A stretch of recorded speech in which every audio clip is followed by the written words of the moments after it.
In less than a month, a majority of Americans will lose an hour of sleep as we shift to daylight saving time.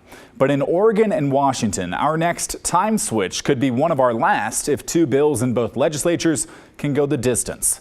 Back in 2019, both Oregon and Washington passed bills to make daylight saving time permanent.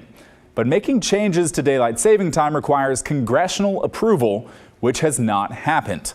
But Oregon's Senate Bill 1548 and Washington Senate Bill 5795 would work around that congressional requirement by not messing with daylight saving time per se, but instead just making standard time permanent. That's the strategy that Arizona, Hawaii, Puerto Rico, and the U.S. Virgin Islands used in order to keep their clocks from the back and forth of daylight saving time.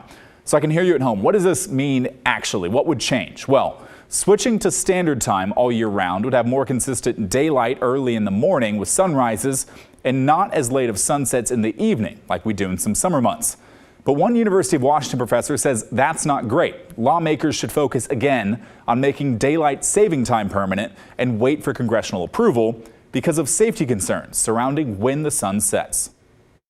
That evening rush hour kills 3 times as many people as the morning rush hour does because there's more people on the road, there's more kids enjoying outdoor unsupervised play, there's more alcohol in drivers' bloodstreams, people are rushing to get home. And by pushing daylight into the evening hours, that's what daylight saving time does, we can actually dramatically reduce the number of fatalities on our roads. A majority of testimonial statements sent into the Oregon legislature wrote in support of the bill. The president of the group Save Standard Time claims the 2019 push for permanent daylight saving time was based off of misinterpreted evidence and that standard time is actually what is supported by sleep experts. It fairly balances light across the morning and the evening to fit all lifestyles, and it's supported by history as the most sustainable way, as in the most lasting popularity for ending clock change.